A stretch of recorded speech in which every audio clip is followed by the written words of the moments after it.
Hi, I'm Luke Sherveld. Welcome to another episode of Meet the Gaffer. I'm here with Alan Steinheimer, and we thought we'd talk about how you choose the lights for a particular job. And of course, the obvious point is that we're in service to the DP, the Director of Photography, so we're not necessarily always making, the definite choices, but there are different ways that a Director of Photography will make their desires known for what kind of lights you'll be using. Sometimes you'll have a DP that says, these are the exact lights that I want to have. And then other times you'll have people who say, well, this is what I was thinking. What do you have? How do you want to change that? Or they'll just say, this is what we have to do. How do you want to light it?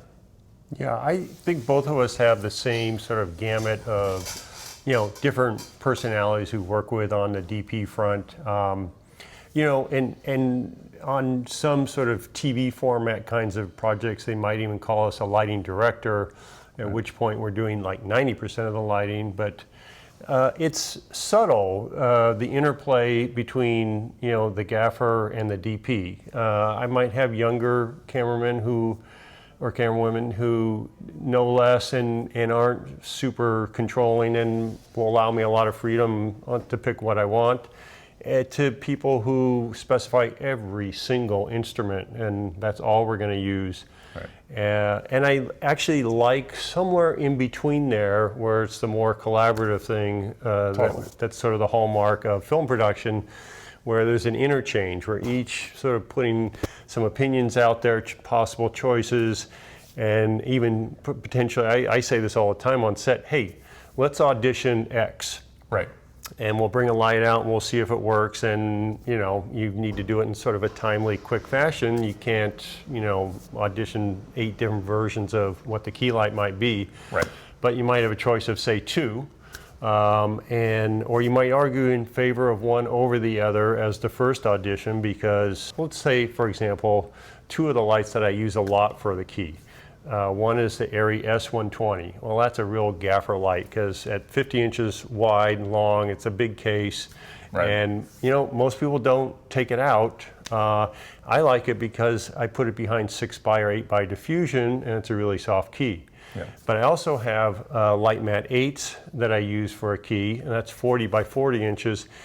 Self-contained, really shallow, can go up to a wall, super simple, also only 4 amps. Much simpler to do, a little bit harder light. You can double diffuse it with a 4x4 frame. But that would be a lot quicker and easier and faster to set up. And so less foot candles, so there's a trade-off there. But it's always, of course, a little bit of time management on any kind of shoot. Right. Yeah. And then if you're not, if you've got windows or whatever, and they might, the decision might be, hey, we're just going to go HMI. So, but then you might get into book lights, you might get into octabanks, you might get into, whatever it is.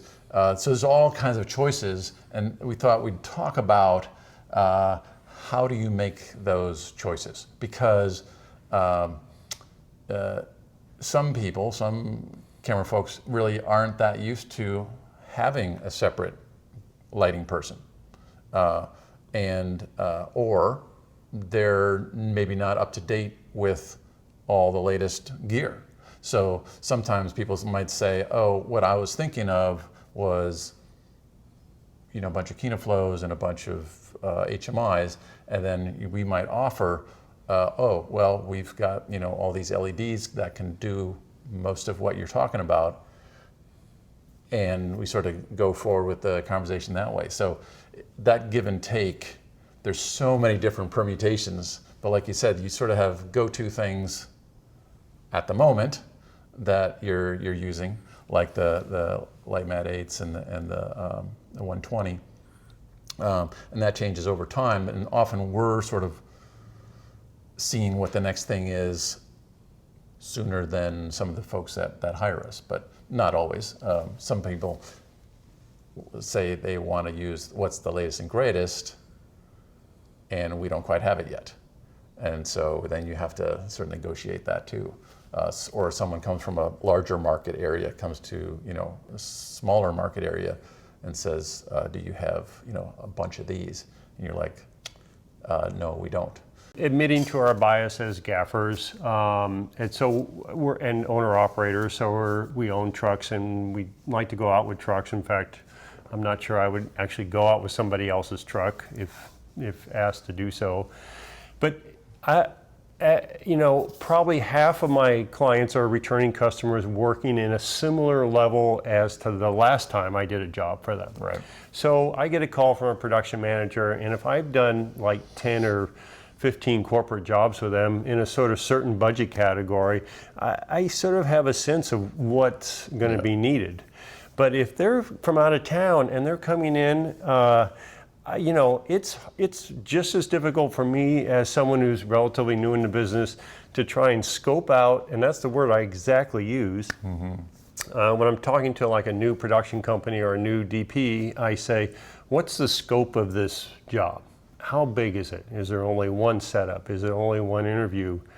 I mean, I was a best boy on a Francis Ford Coppola interview with a 5-ton and generator and literally like 25 lights, Right. I mean, so the scope of things is what's the scale of this thing?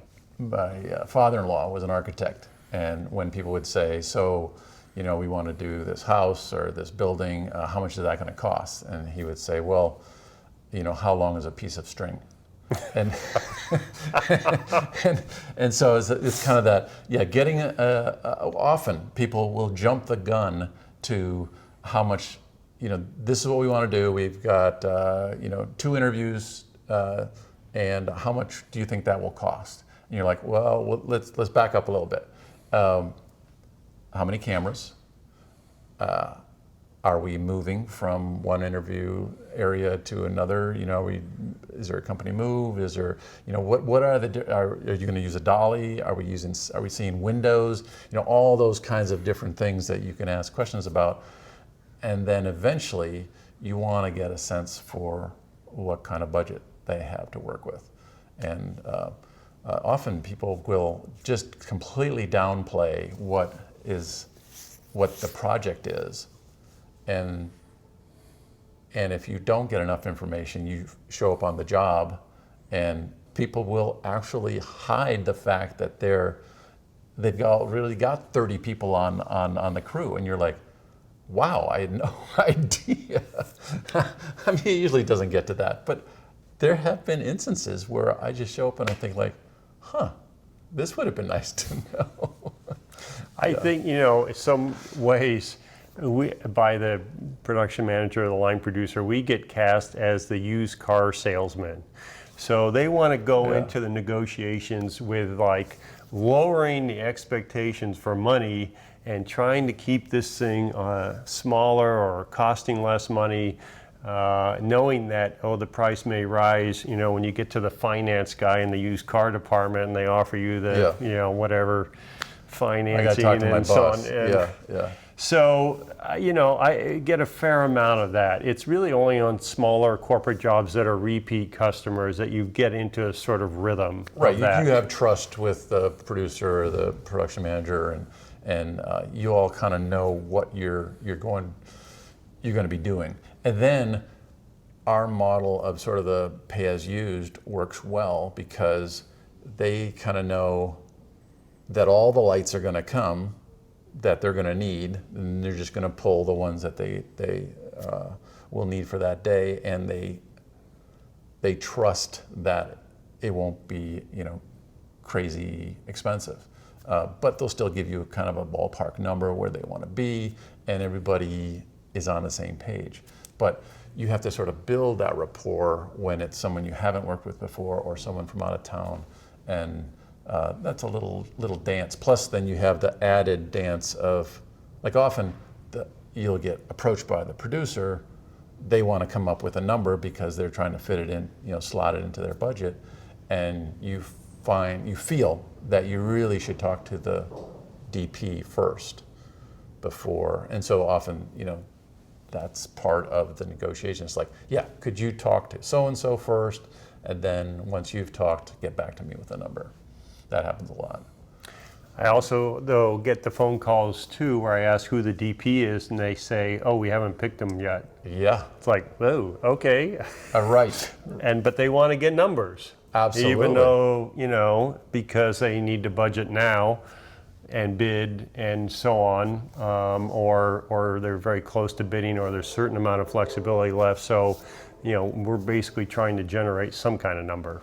Right, and then you sort of have to couch everything and saying like, well, this is what I'm thinking, and it probably won't get much bigger than this, but, all of a sudden DP gets added to the project and there's a dolly needed, and there's, a bunch of different things, then that, affects. So why don't we just get to sort of some of the questions we would ask DP or producer coming into a project kind of blind, because often whoever is calling us has been thinking about a project for a couple weeks already, and they may have all kinds of information, and so they forget that we're coming to it cold.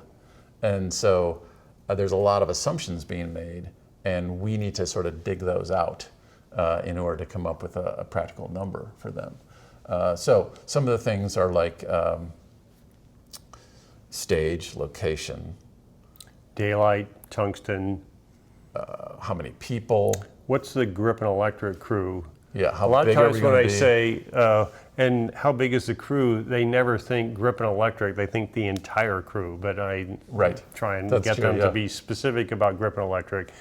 If it's someone who says, well, 2 on lighting side, 2 on grip side, so what we would call 2 plus 2, I know it's a sizable shoot. This is a medium to a larger shoot. Yeah. If they tell me, oh, it's just you, it's like, okay, well, that says a certain amount as well. I know I'm not bringing a big truck. I know that, I might be trying, rather than bringing a cart full of lights, I might be trying to put them in a hamper to go with the grip carts. Yeah. And I do use that word scope all the time. I also say, hey, can you send us the boards? Right. Or do you have a concept? A script doesn't help me so much, because just seeing dialogue written down doesn't really tell me like whether there's a wide shot, whether there's windows, that kind of thing. Usually boards will have, some kind of background, like whether there's windows or it's an interior or Right. But on corporate stuff, I often don't see any boards. Often they'll say, hey, we can send you a script. And I'm thinking like, okay, yeah, we can do that. But it'd be really nice to have an idea of how we're going to approach it, how many cameras. And then there's the whole thing of scout. So if you don't have a scout, you hope to get like at least photos of, someone is doing a scout, even if you're not included. True. I mean, because I get left off of scouts all the time. Yeah. I frequently, like especially in the corporate market, it's either director only or director and director of photography, and Yeah. they scout the locations. And so I just ask, hey, take as many pictures with the frame as possible. I do find that production managers send me pictures of like everything, Yeah. which is nearly useless, except maybe to show the height of the ceiling or something like that, Right. whether it's a drop ceiling. But really, if you can take pictures of the frame, which the director of photography frequently, if not almost always, has a camera with them, Yeah. and they can take it with Artemis or something like that, an actual lensing app on their camera, so that we actually literally have a frame Yeah. to look at. That's a possible choice. And that's really nice. But if you're told that, they're still working on the script, or but they just need numbers. So sometimes it can be, it's all going to be figured out once you get there. And so that again is a good reason to have sort of the pay-as-use model, where the DP can see all the stuff that's going to show up outside of any kind of specialty items, and know that they're going to be able to, they have access to those items, rather than having to tell you exactly every little thing that they'd like to have on the truck. You might be a little more forthcoming than I am. I don't send out a list of everything that's on the truck. Oh, well, I mean, it's on a website. Yeah. Well, I mean, do you have a list of lights that are actually on your truck? For the most part, yeah. Oh, I don't. Oh, really?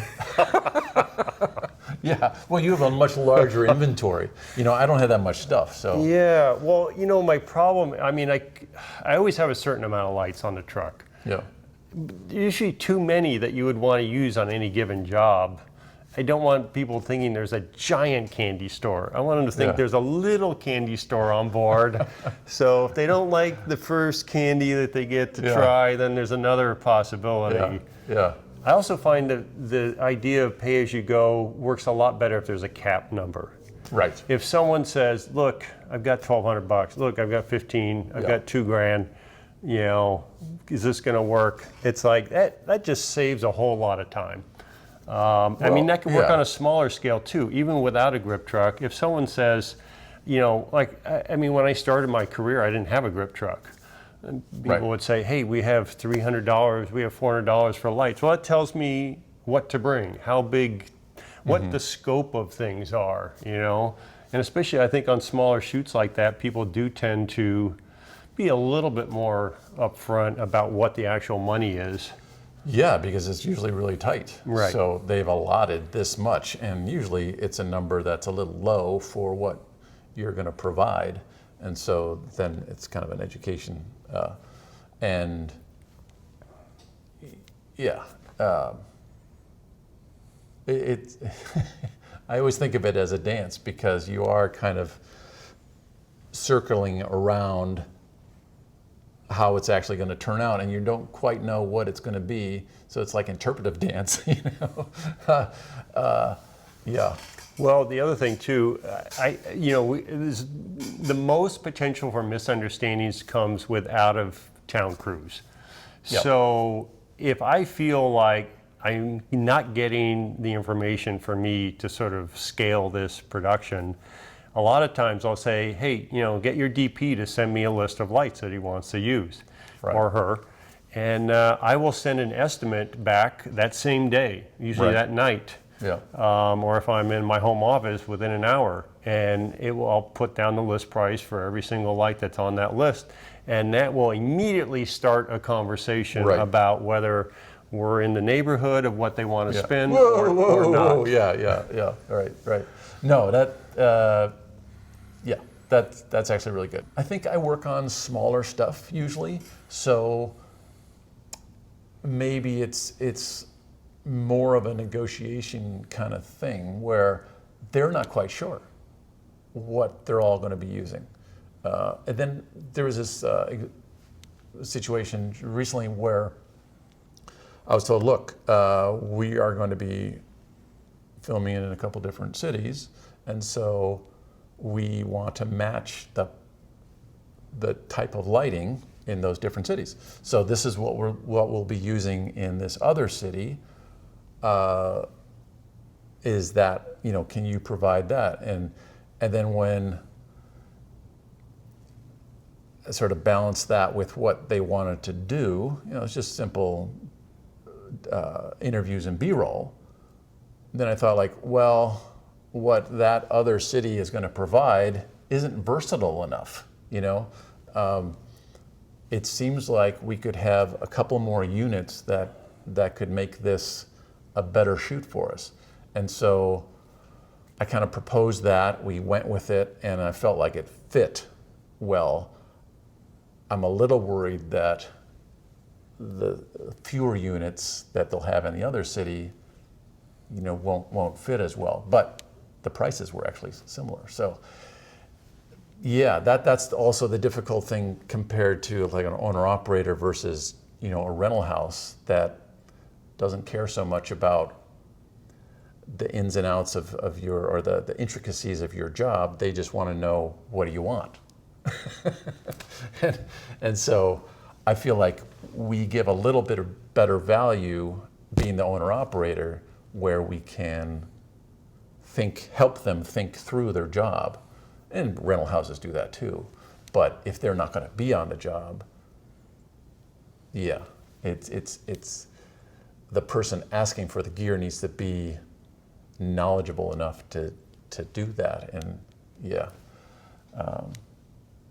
There's trends that I've felt for a long time, a certain commodification of the lighting business where, a lot of people, especially I think more for smaller shoots than a really big shoot, never got the idea of a handcrafted product, more thought about, I need a gaffer, I need a sprinter, and I need a few lights.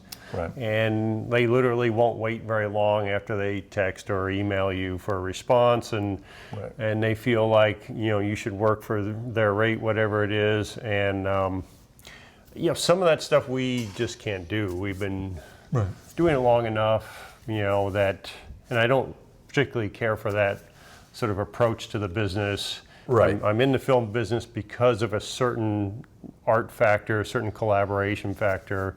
And so, I don't know, there's a certain amount of business that's just done as, let's get a rental house, let's get plug any old gaffer in there, and not necessarily tying all that stuff together, and not necessarily tying the gaffer into the DP. And Right. We just need stuff. Yeah. And let's get it all together, and we'll show up, and it'll work. Yeah. And yeah, I mean, obviously we work on those jobs from time to time. But I think also if you're the lighting person on a smaller production and you feel like that's what's happening, I think it's good to just speak up and say, hey, I need to talk to the director of photography. Yeah. And he or she needs to sort of clue me in on where they're headed, what they prefer to use, how fast we need to move, and so on, so that before you get there and land with a couple of hampers full of gear or boxes or whatever, that you are already clued in on sort of what the direction of things is going to be.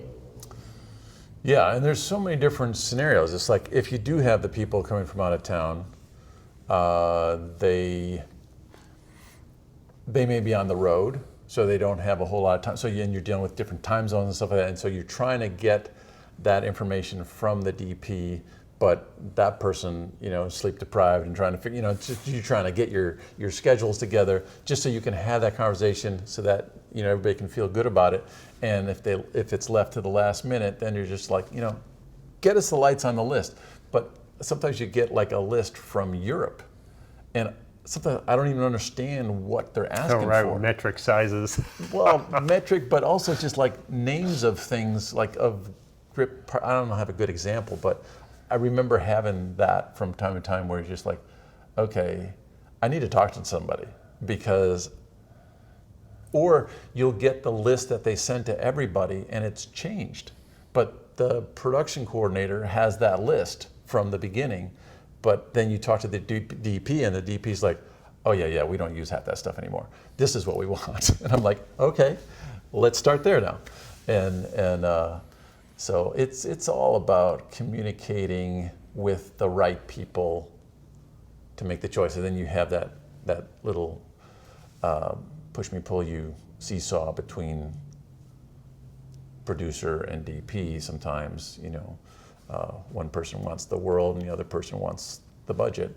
And so you are often that person that brings those two together. And so that's where a lot of this experience comes in handy.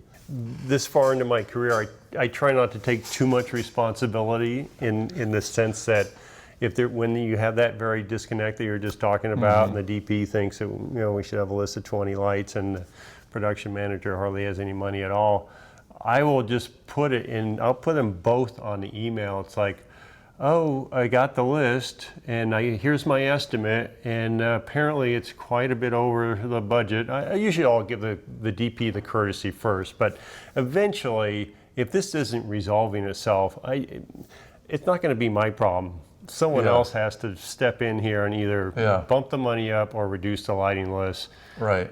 So I always give the DP the courtesy of sort of trying to make it work from his end, but then at a certain point, it's just like, hey, here's the issue. You guys how work it out. How are we gonna resolve this? Yeah. I don't know. I guess some people don't care so much, but I really want that DP to be happy, you know? And so, That's right. That's your future work. Yeah. I mean, we have any gaffer has a vested interest in having a lot of happy, DPs, after the job. Right. So Yeah. So I never quite understand when people say like, "Oh yeah, I just stuck it to them." Yeah. You're like, okay. Yeah, and even I mean, you could say, oh, it's more likely to happen, the sticking to, on a crew that comes from out of town.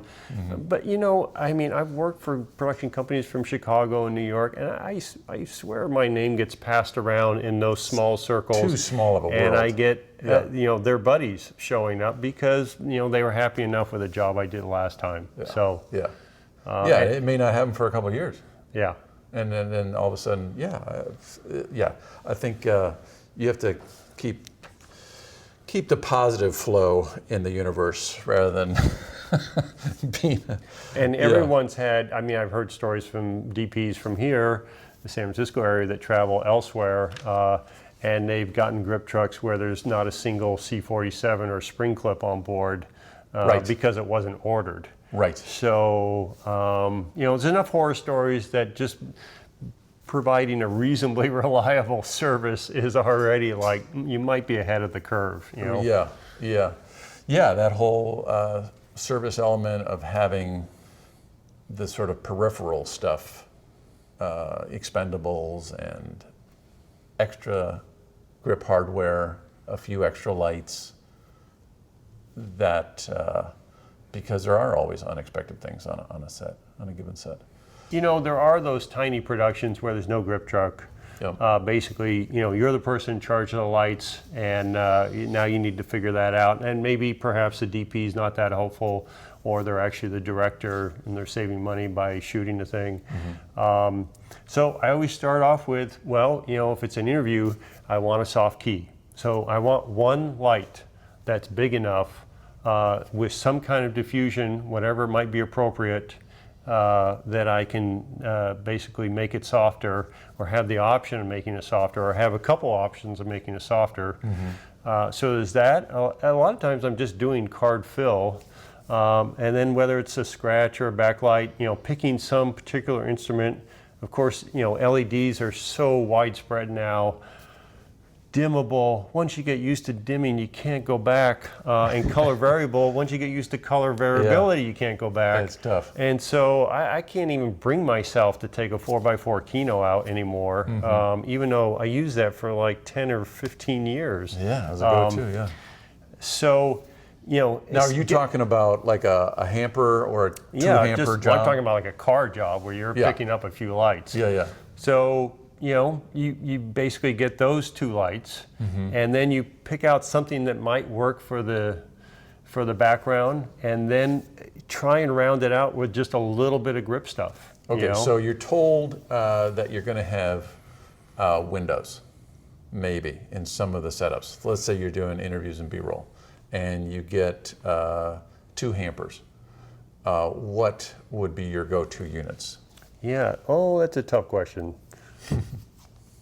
Because on the one hand, bringing an M18, gives you a lot of firepower if you have some diffusion.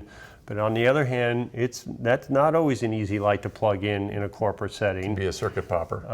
Yeah, you could almost maybe bring an M18 that's got a 1200 bulb in it as a little safety precaution. Yep.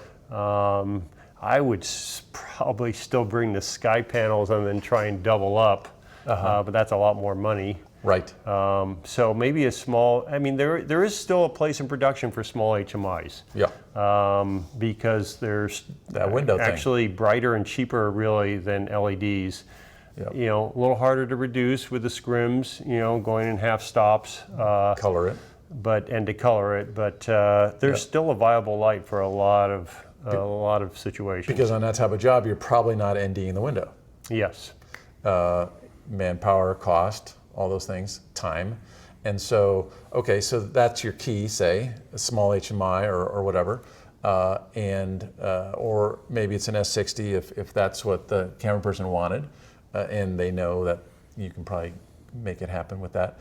So then maybe you have a scratch light or a fill or a backer. Could be, those lights aren't as bright, especially a scratch light, but even a backing light. Could be as small, as an Astra, or I did used to use Kinos all the time, I use Select 31s for that all the time. Yep. Yeah. Now, which I like just because, you've got the softbox, you've got a couple different fronts, you can color it, you can dim it nicely, and so that, or a light mat 8. Or a smaller light mat? Well, or 2L is what I use 2L. for the edges. Yeah. Because it's tall, linear, skinny thing. Whatever it is, 1x4 roughly, a little less than that. But the thing that I always, when I'm doing classes, is grip equipment is important. Yeah. Like these, of course, the lights, they're the sexy part of the business. They're the sort of fun part. But the grip is the infrastructure that's holding your bridge up that allows you to drive your car over and not fall down. It's everything. It's the diffusion. It's the bounce. It's the rigging, courtesy flags. It's the rigging. And even on a small production, you should have a couple C-stands to just assist with all that. And it can be a baby stand with a head. Yeah. And an arm. Yeah. If you have Could that. be, but, and a little bit of loose duvetine that you can just pin up or tape up couple grip over clips. a window or a grip clip. All that grip stuff really, it's incremental how it adds to the quality of a production, but it does add. Yeah. And what would you choose for like a backlight, like a pop? I use the Light Mat 4 all the time. No, but I mean for the background. Oh, for the background. Because usually you want something harder. Yeah, where we used to use Fresnels, but now. I use Astras and Dado, the little Dado Turbo 7 a lot. Now that's if it's not super bright.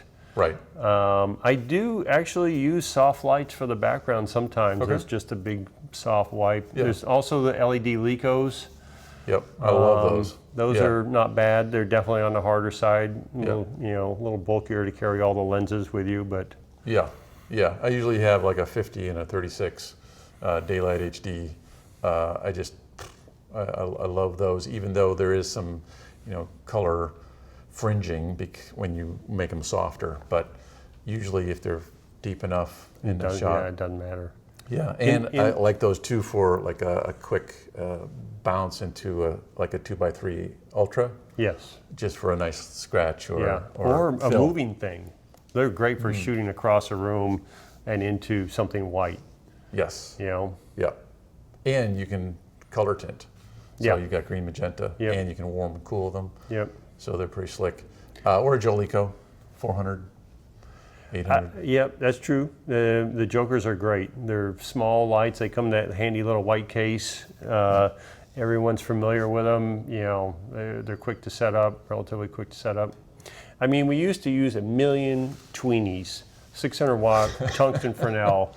I don't know. I mean, I spent like 20 years of my career using tweenies on the background. Yeah. And it's like they tied one hand behind their back and took it away from us and didn't give us a replacement, Yeah, tungsten dados. I don't know. It's just, and the tungsten dados. Yeah. I use the tweenies and the dados the very most. The dado LED finally is upped roughly to what those dados were, but none of the LEDs have the small form factor of a tweenie, and so I just don't use LED Fresnels. Yeah. I know some people do. I'm always looking. I mean, it always intrigues me, and someday I feel like I'm going to be using them again. But still waiting. But there's a lot of interesting ones coming. But usually we're looking for firepower. Yeah. And still looking for that HMI replacement. But obviously we're talking about a very small job. So, and then the Astras are really handy. The Astras are probably the closest approximation to a 650 tweenie, and they're not, right? Except for the fact that they're spotty. They're spotty. They're spotty, and they're easy to rig. Like a tweenie was always easy to rig. So I can put it on a ceiling scissor, which I generally don't like to use, and not feel bad about it. Yeah. Because it's so lightweight. Yeah, and the cord's tiny. That's the Yeah. other thing. And I get a long cord. I don't know. They come with ridiculously short cords, and I just Yeah. get 15-foot computer cable cords Right. that are thin, and it's much easier to work with. Yeah. Yeah. Why don't we talk a little bit about discounts? Like, Sure. how do you approach discounting things? Well, there's no doubt the bigger the job, the more likely I am to offer a discount. Right. I mean, like if the number gets above $2,000 for the truck and the lights, like, all right, I'm thinking like there's enough, room here for me to, discount a little bit. And conversely, if we get, below $1,000, it's like, not a lot of room here, Yeah. like you guys just under budgeted, and I'm not feeling super generous about it in terms of putting Right. a huge amount of extra stuff on. So, Right. and you could say in between, it depends upon sort of attitudes of, and the DP, how reasonable they seem, and Right. hopefully the crew is corresponds to the amount of gear. Right. That could be an issue too. But I hate to say it, but probably at least a third of my jobs have some kind of discount. It could be as much as half. And Yeah. again, the bigger they get, the more there's going to be some kind of discount, and the smaller it is, the discount starts to get smaller or perhaps disappears altogether. And I find that with the onslaught of LEDs, that I'm having to discount things more because, or more often than I did before, because there's an expectation that, hey, I want to use these LEDs, but they actually cost more and they rent for more, but the producer's budget hasn't necessarily caught up. And so I find that, again, I want to make the DP happy and give them flexibility and options, and they seem to get that more with LED fixtures. And so I want to provide that, and I like working with it better. It makes my life easier, but then I have to sort of weigh that against the numbers. And so, yeah, I don't really get a lot into the sort of, partial day week kind of thing, because I don't work larger jobs so much, and I don't have that much inventory or multiple trucks and all that. I just have, the one truck. And so if there's 5 days, then I consider that. But I usually don't do 5-day jobs. I usually do, 1 to 3 day jobs. So my world's pretty small, and I bill per day, and I figure it's the sort of pay-as-used model. Most of my lights are on the truck. You can choose. So if you want that flexibility, I can't give you, a per week discount so much. So, and that seems to work fine. Yeah. I think there is a certain, pay as used, it typically has far less of a discount, because that is literally what you're using. You haven't over-ordered, Right. so that and asked for a discount because you're not going to use Right. all those lights. You're actually using every single light that's on the bill. Yeah. So that's true. And when they trust that you're not going to gouge them, and That's pull right. off as much as possible, then that seems to be a better method. Even though if I was remodeling a house, I probably wouldn't do pay as used. Well, again, if you're on your 10th house, Yeah. you might do it. Yeah. But you would have had a relationship Right. by then with Yeah. that same builder or Yeah. whoever. And again, pay as used works a lot better when people understand each other. Totally. Yeah. And you know what you need. Yeah. Yeah. I mean, typical discount I do is like, pre-light day, Right. I'll do 50% for the lights. Right. I usually try and charge 100% for the truck because, hey, that thing's expensive. I have to drive it out, and there's wear and tear and all the rest.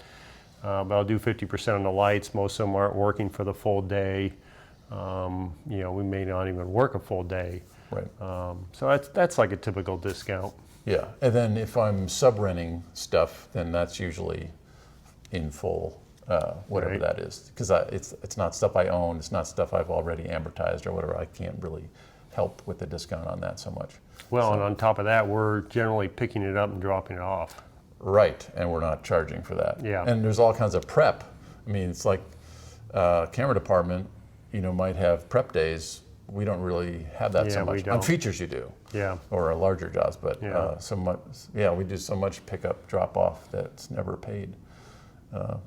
Yeah, I've always figured, scouts on bigger projects are generally not a full day. So Right. that's my prep, Yep. so to speak.